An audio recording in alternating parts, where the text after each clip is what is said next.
Developing situation as Cleveland Browns training camp is now open. After day one of Browns rookie minicamp, of course, all eyes were on the quarterbacks today. We watched Shedeur Sanders. Fuck, man, I hated Cleveland.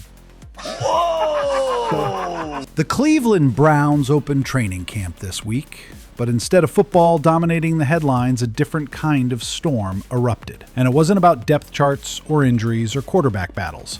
It was about disrespect. It was about media control, and it was about a young quarterback refusing to fold under the weight of an ugly, racially coded media ambush. So Shedeur has his work cut out for him, but he's got a great work ethic. He worked really hard today. He took good coaching, and I thought he made some progress. This is not just a sports story. It's a cultural moment. If you're tired of the media twisting the truth, smash that like button, hit subscribe, and turn on notifications so you never miss the real story. It all started on July 18th at what was supposed to be a standard rookie media availability at Browns minicamp. A few cameras, a few harmless questions, some light banter about playbooks, chemistry, and first impressions. But instead of sticking to football, veteran reporter Mary Kay Cabot, one of the most prominent voices in Cleveland sports media, took it somewhere else entirely. She looked Shedeur Sanders directly in the eye and asked about his father's health. Deion Sanders. Prime time. A personal question. An emotional question. A completely irrelevant question. One designed not to inform, but to provoke. Let's be clear. Shedeur Sanders is not just another rookie quarterback. He's a lightning rod. A brand. A young man carrying legacy and pressure on his back. And when Cabot tossed that grenade of a question, she wasn't digging for truth. She was baiting him, hoping to rattle him, hoping to reduce one of the most polished rookie QBs in years into a headline. And you know what? The internet wasn't having it. So basically what's going to happen here is that Shedeur is going to have to keep climbing up that depth chart if he actually wants to get into the starting lineup at some point. Almost immediately, backlash exploded across social media. Fans, athletes, journalists, they all saw it for what it was. A media trap. A blatant attempt to corner a confident young black athlete with a question designed to make him emotional, unstable, or worse, unlikable. Because that's the playbook, right? Confident black quarterback walks in.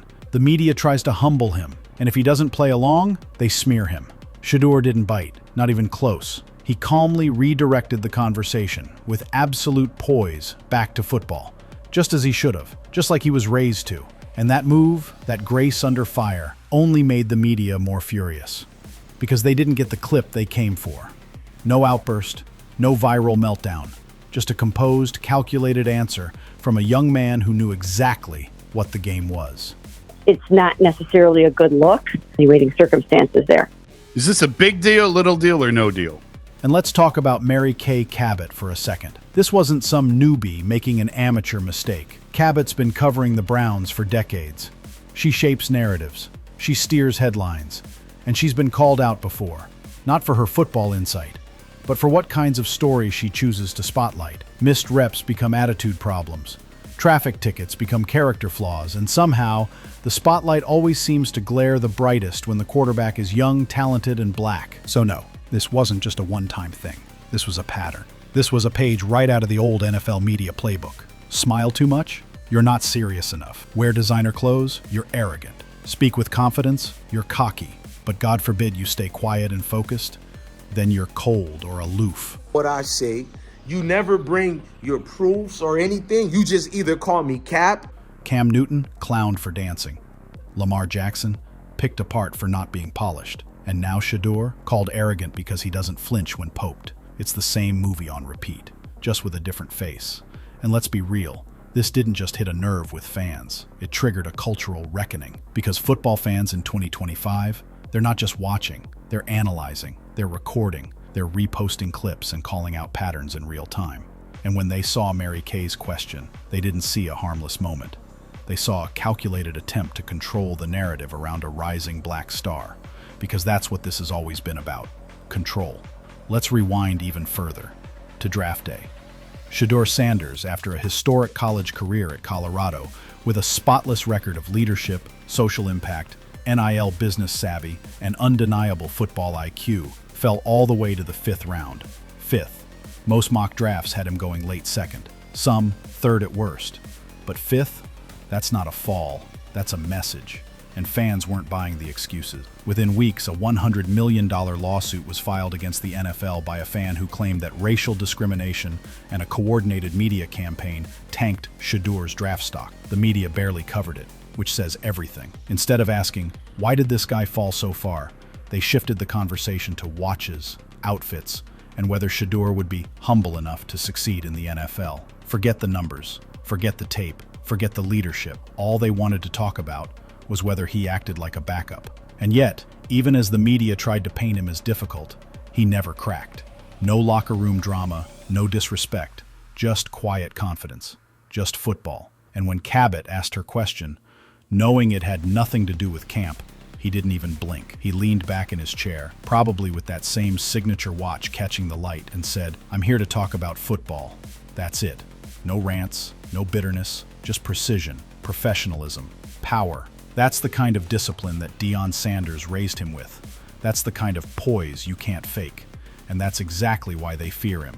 Because Shedeur Sanders isn't just good. He's polished, he's marketable, he's composed, and he knows exactly how the media tries to shape black quarterbacks into characters, into problems, into stories, into symbols of rebellion or ego. They tried to catch him slipping. They wanted him to break. But instead, he gave them a masterclass. Now look, this ain't about football anymore. It's about respect.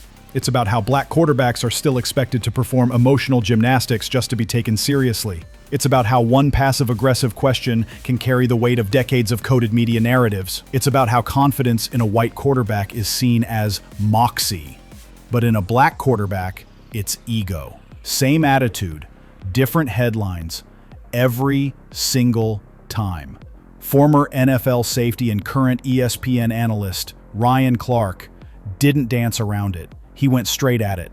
He said what so many were thinking, that the question aimed at Shedeur was coded, that it was designed to paint him as difficult, that it was absolutely about race. And the receipts are piling up. This generation of fans, they've watched the league evolve. They've seen how Colin Kaepernick got blackballed without saying a word. They saw how Cam Newton got labeled, how Jameis Winston got memed. And now they're watching Shedeur like hawks because they're not letting the same script run again. They're not letting the media twist greatness into controversy. They're not letting style become a scandal. They're not letting confidence be mistaken for arrogance.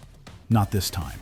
So while Mary Kay Cabot might still be spinning her wheels, trying to get the last word, the reality is this: Shedeur Sanders already won. He didn't just shut down a ridiculous question. He exposed a broken system. He didn't just hold his ground. He elevated the conversation. He didn't just show maturity. He showed the world that he's different. And now the pressure flips back to the media, because everyone's watching. Every clip, every quote, every double standard. This is a new era, a new generation. And Shedeur Sanders, he's not just part of it, he's leading it. So the next time someone says, it's just sports, remind them, this isn't just about games. It's about image. It's about narrative. It's about who gets to control the microphone.